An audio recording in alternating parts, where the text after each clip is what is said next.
बताई जाती है कि जिन साधनों से सबीज समाधि प्राप्त होती है उन्हीं साधनाओं से निर्बीज नहीं हो सकती। जिन बंदरों की सहायता से राक्षसों को मारा गया और फिर क्या मिला, उसके बाद एक और पद है, उसको निर्बीज समाधि कहते हैं। वो बंदरों के त्याग करने से मिलेगी। उन्हें उसका अनोन्यान्य आश्रय दोष आने का खतरा रहता है। हम बुरे को तो त्याग कर देते हैं लेकिन भले को नहीं कर पाते हैं, और भला और बुरे में कोई अंतर नहीं है, ये कहना चाहते हैं। जो भला है वही बुरा है, ये अनोन्यान्य आश्रय दोष से समझ में आता है। बुरा से भला पैदा होता है और भला से बुरा पैदा होता है। इनकी और जड़ जीव या पैदा करने की दूसरी कोई औजार नहीं है। हम सत्य को पा जाएं तो सत्य को जहां इस्तेमाल करेंगे तो ईगो तैयार हो जाएगा। मैं सत्य हूँ, एक रस हूँ। ये साधनों की मदद जब ये करेंगे तो ईगो आ जाए, ईगो का पतन हो जाएगा। ईगो हमके छुआ नहीं कि हमें ले लेगा, पाताल लोक में ले जाएगा, पतन हो जाएगा। इसलिए त्यागई कर्म शुभा शुभदायक, भजई मोह सुर नर मुन नायक। रामायण में क्लियर इसको कर दिया गया है। इसलिए यह योग भी बताता है कि जैसे धारणा, ध्यान, समाधि ये योग के अंतरिम साधन हैं। लेकिन किस योग के? सबीज समाधि तक जो योग किया जाता है उसकी, अगर हम आखिरी निर्बीज समाधि को प्राप्त करना चाहते हैं तो इन साधनों के माथे वो हमको नहीं मिलेगी, इनका त्याग करना पड़ेगा। तब वो ऑटोमेटिक आ जाएगी, अपने से आ जाएगी, ये कहना चाहते हैं।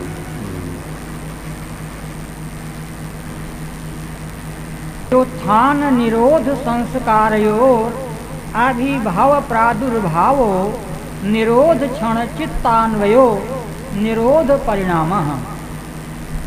अनुवाद: व्युत्थान अवस्था के संस्कारों का दब जाना और निरोध अवस्था के संस्कारों का प्रकट हो जाना, निरोध काल में चित्त का इन दोनों संस्कारों में अनुगत व्याप्त होना निरोध परिणाम है। व्याख्या: धारणा, ध्यान, समाधि को जब किसी एक ही वस्तु में स्थिर किया जाता है तो उसे संयम कहते हैं। इस संयम के फलस्वरूप चित्त वृत्तियों के व्युत्थान की अवस्था दब जाती है। उनका जो प्रकट रूप है वो समाप्त हो जाता है। इससे सबीज समाधि ही उपलब्ध होती है। इसके बाद साधक को विवेक ख्याति प्राप्त होती है तथा दूसरे चरण में जाकर निर्बीज समाधि उपलब्ध होती है। चित्तवृत्तियों के निरोध को ही योग कहा गया है, जिसकी यह अंतिम अवस्था निर्बीज समाधि ही है।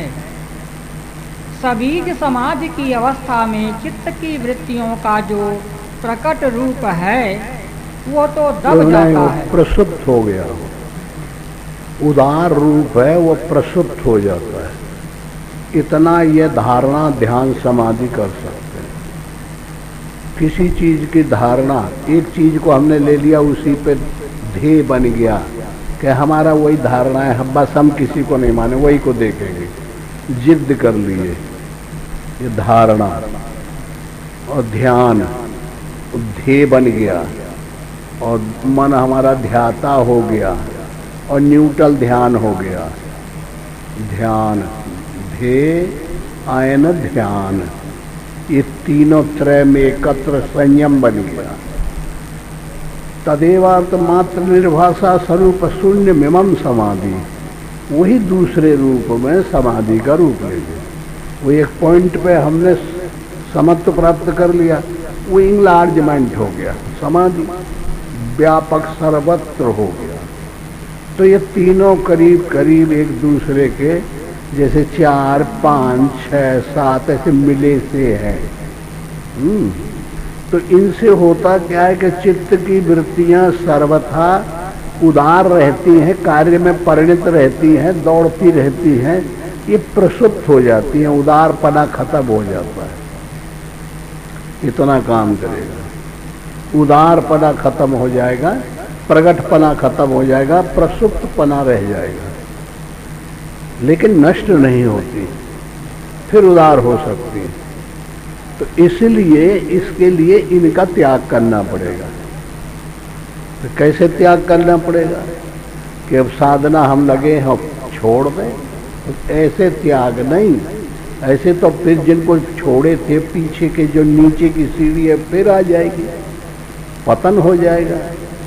इनको जो प्रसुप्त वृत्तियां हो गई हैं इन धारणा ध्यान समाधि से, उनके बाद में अंदर से आवाज आएगी कि अब तुमने इनको एंड कर लिया, अब इनमें वो क्षमता नहीं रह गई है कि जो फिर ये लौट आवे, इसलिए तुम इनको त्याग कर दो।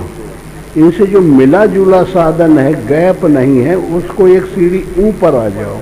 तो इनको जब हटा देंगे तब ना आएंगे, इसलिए इनका त्याग करना पड़ता है। इसलिए अनुन्यान्य आश्रय दोष हट जाता है, फिर आता नहीं। अगर वो न हटे और क्रम लगा रहे वही, तो फिर वो अनुन्यान्य आश्रय दोष आ जाएगा। इसलिए मुर्गी है तो अंडा है, अंडा है तो मुर्गी है, ये हाल हो जाएगा। इसलिए इसे नष्ट करने के लिए अंदर की अनुभूति और रिकॉर्ड सर्टिफिकेट लेना पड़ेगा कि हाँ तुम्हारा ये काम पूरा हो गया, तुम सही ढंग से हो। जब ये अंदर से आवाज आएगी तब उनका त्याग किया जाए, फिर कोई दोष नहीं। तो फिर वो बीच में जो गैप छू रहे थे वो गैप खत्म हो जाएगा, फिर वो सर्कुलेशन नहीं जाएगा, फिर सर्कुलेशन के थोड़ा इतना ऊपर हो जाएगा कि वो पकड़ ना पाई, फिर अनुन्यान्य आश्रय दोष नहीं काम करेंगे। इसलिए साधक फिर आगे बढ़ जाता है, उसको कहते हैं निर्वीर्य समाधि, इसी को कैवल्य कहते हैं।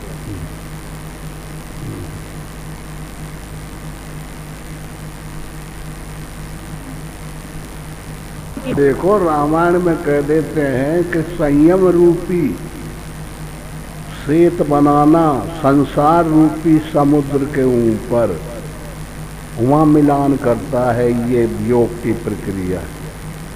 संयम रूपी सेत बनाना, इंद्रियों से विषय से संयम करना, ये संसार रूपी समुद्र के ऊपर संयम रूपी सेत बनाना है। तब हम अंतर्मुखी होंगे, तब अंदर प्रवेश करेंगे उस सेत से, उसके ऊपर से जाके। तो अंदर अंतःकरण प्रवृत्तियों की भेदन की प्रक्रिया में अनुगत चेतन का प्रतिबिंब ले लेंगे।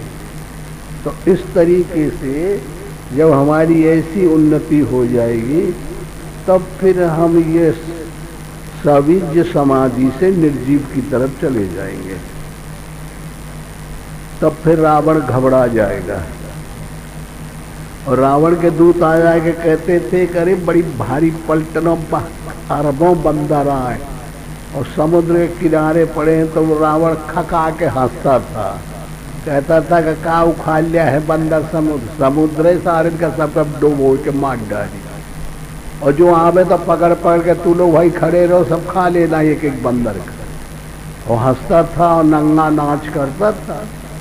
हाँ, कोई चिंता नहीं थी, इसलिए वो बीज बना हुआ है।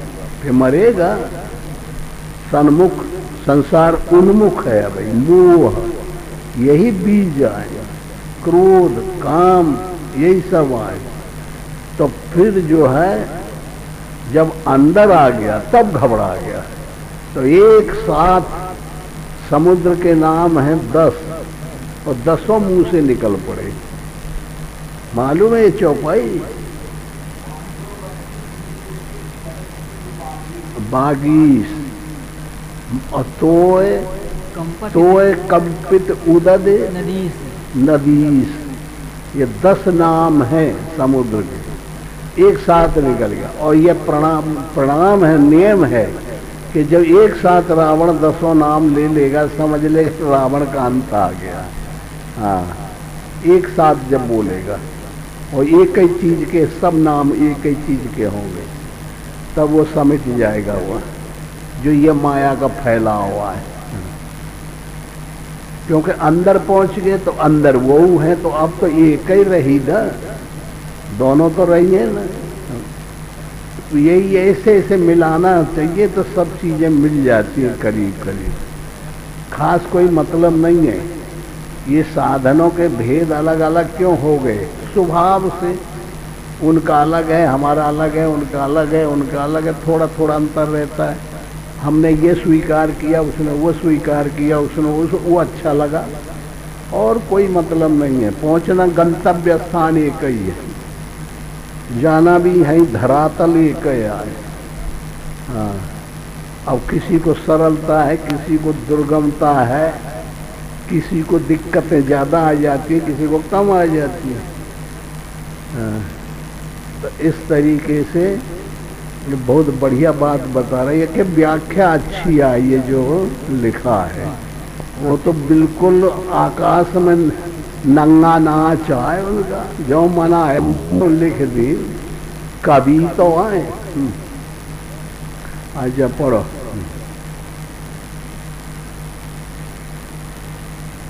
ये संयम धारणा ध्यान समाधि से आता है। इससे मन में उठने वाले वृत्तियों के विचार समाप्त हो जाते हैं, किंतु वे बीज रूप में चित्त में विद्यमान रहते हैं, क्योंकि चित्त का स्वभाव ही चंचल है। जब तक उसका यह स्वभाव वो छोड़ता नहीं है, यह चित्त व्युत्थान और निरोध दोनों ही प्रकार के संस्कारों में व्याप्त रहता है। क्योंकि चित्त धर्मी है तथा ये संस्कार उसका धर्म है। धर्मी अपने धर्म में सदैव व्याप्त रहता है, यह नियम है। इसलिए सबीज समाधि में भी ये निरोध संस्कार प्रकट रहते हैं। इसी को संस्कारों का बीज कहा गया है, जो चित्त का स्वभाव है। अतः सबीज समाधि में वृत्तियों का तो अभाव हो जाता है, किंतु संस्कारों का बीज विद्यमान रहता है, जिसे तीसरे चरण में जाकर विवेक ख्याति द्वारा नष्ट किया जाता है। तब निर्बीज समाधि उपलब्ध होती है। इस समय चित्त का संबंध केवल इन निरोध संस्कारों बीज के साथ ही होता है, जो उसका स्वभाव है। यही निरोध परिणाम है।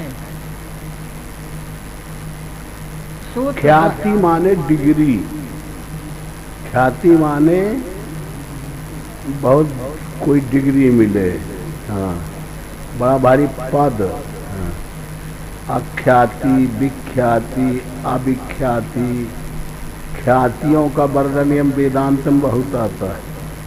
और मतलब कुछ नहीं, वो शैली एक ही है, भाषा का अंतर कर दिए। जैसे इन्होंने स्टेप बाय स्टेप पे समाधि दे दिया है, रामायण में, गीता में इनमें नहीं दिया गया है, लेकिन वही बात दूसरे ढंग से समझा दी गई है। और यह मैं क्या दिया है, सविचार समाधि, निर्विचार समाधि, निर्बीज समाधि, निर्विकल्प समाधि, सविकल्प समाधि, कैवल्य समाधि, समाधि सवितर्क समाधि, निर्वितर्क समाधि। हर पद पर जहाँ भी पहुँचो स्टेप हुआ, एक सीढ़ी पर पहुँच गए, हाँ पहुँचने के टाइम पर नहीं, पहुँच गए रुक गए, समाधि। फिर वो एक पैर रखे, वो समाधि, वो समाधि, स्टेप बाय स्टेप। तो थोड़ा सा राहत मिलती जाती है, और जहाँ राहत मिली, जहाँ थोड़ा सा संतोष हुआ, वो सबके आदि ये समर्थ हमारी तरफ आ रहा है, मिल रहा है। वो थोड़े थोड़े स्टेप में उसकी अच्छाई को दर्शाते हैं, ऐसा कह करके। सूत्र 10 तस्य प्रशांत वाहिता संस्कारात्। अनुवाद। निरोध संस्कार से चित्त की गति प्रशांत होती है। व्याख्या। सबीज समाधि के बाद विवेक ख्याति प्राप्त होती है। इसमें साधक इन वो डिग्री मिल गई। कौन कि ये माया, चैतन्य और जड़, ईश्वर और माया ये अमस गया है, दूध और पानी मिला दिया जाए तो विवेक ख्याति मिलने से हमारे पास एक ऐसी विवेक एनर्जी, ताकत आएगी कि वो हंस का काम करती है। तो हंस चिड़िया कहा गया ना कि दूध पी लेगी, पानी छोड़ देगी, वो क्षमता आ जाती है विवेक ख्याति। तो जब विवेक ख्याति आ गई तो फिर हम काफी राइज हो गए, उठ गए।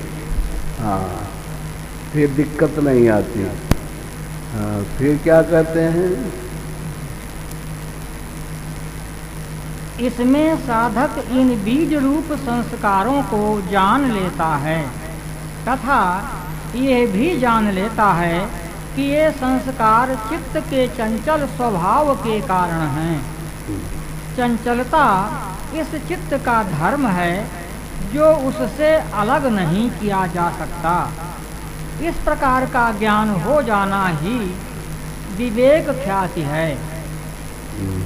जब उसे इस सत्य का ज्ञान हो जाता है तो वह चित्त के इस स्वभाव से निरंतर सजग रहता हुआ यह देखता रहता है कि ये संस्कार पुनः अपना प्रभाव न दिखा सकें। हाँ, राम के साथ वो की पद्धति अलग है रामायण की। ये लक्ष्मण विवेक है, लक्ष्मण खाली विवेक ख्याति है। ये जहाँ रहेगा तहाँ रक्षक रहेगा, राम के सुरक्षा करता रहेगा। अब विवेक ख्याति आ गई तो बहुत बड़ी ताकत आ गई, बहुत बड़ी क्षमता आ गई। फिर ये बाधा नहीं करने देगी इधर उधर, सब चारों तरफ से देख रेख पूरी जिम्मेदारी ले लिया।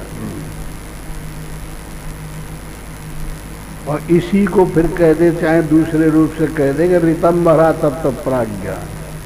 फिर प्राज्ञ बुद्धि आ गया। प्राज्ञ उसे कहते हैं जब बुद्धि में अनुगत चेतन के प्रतिबिंब मिलने लग जाते हैं। हाँ, ये प्राज्ञ माने बुद्धि, बुद्धि में ऋतु में भर गई। जैसे स्त्रियां ऋतु में भरती हैं तो पुरुष जब भेंट कर लिया तो गर्भाधान हो गया।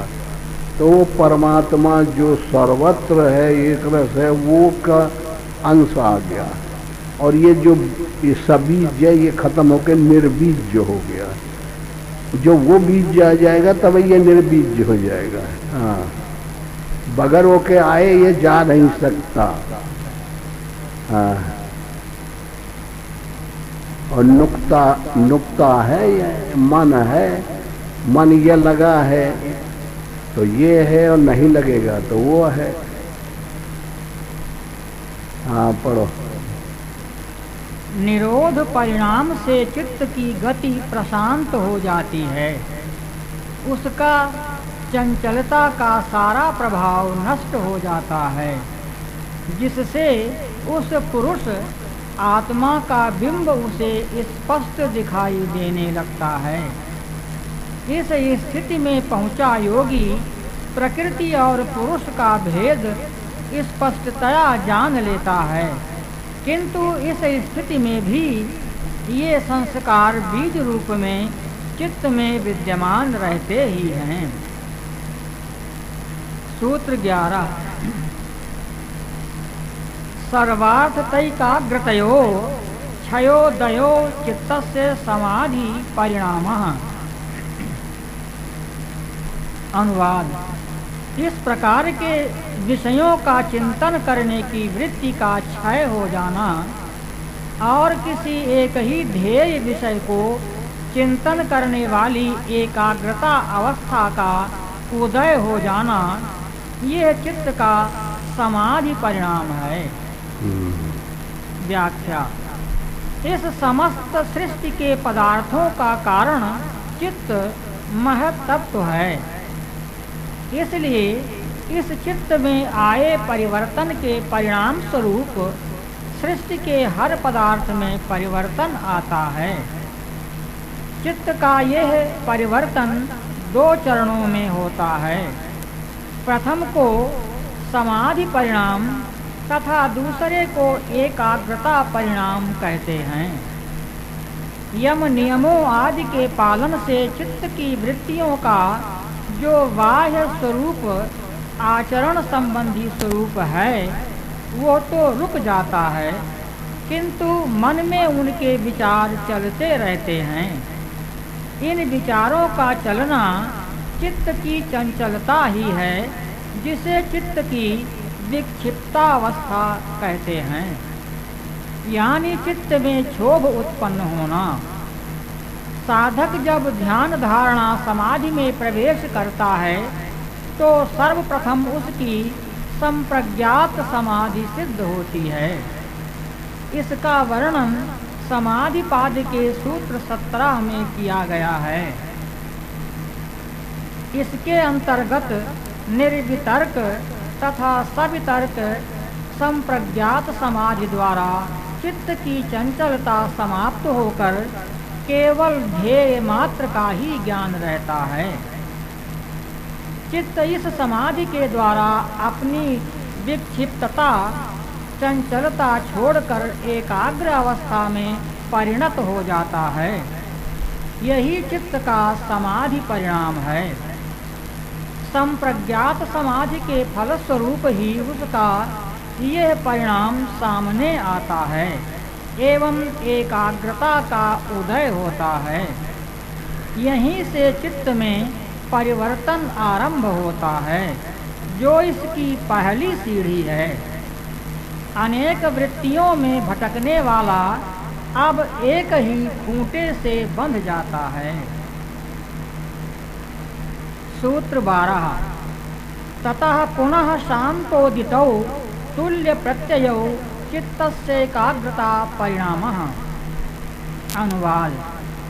तब फिर शांत और उदय होने वाली दोनों ही वृत्तियां एक सी हो जाती हैं, तब वह चित्त का एकाग्रता परिणाम है, यानी वह एक स्थान पर केंद्रित होना आरंभ हो जाता है। यही उसकी एकाग्रता का आरंभ है।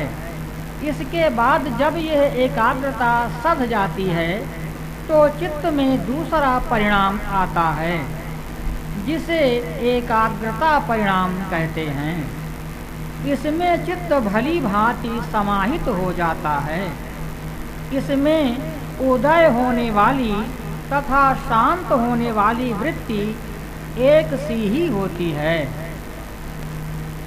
उनकी भिन्नता मिटकर वृत्ति मात्र रह जाती है। समाधि परिणाम में दोनों में भिन्नता होती है। शांत और उदय होने वाली भिन्न भिन्न होती है, किंतु अब उदय होने वाली भी शांत हो जाती है, इसलिए दोनों का एक ही शांत रूप हो जाता है। यह एकाग्रता परिणाम उससे अधिक परिपक्व अवस्था है।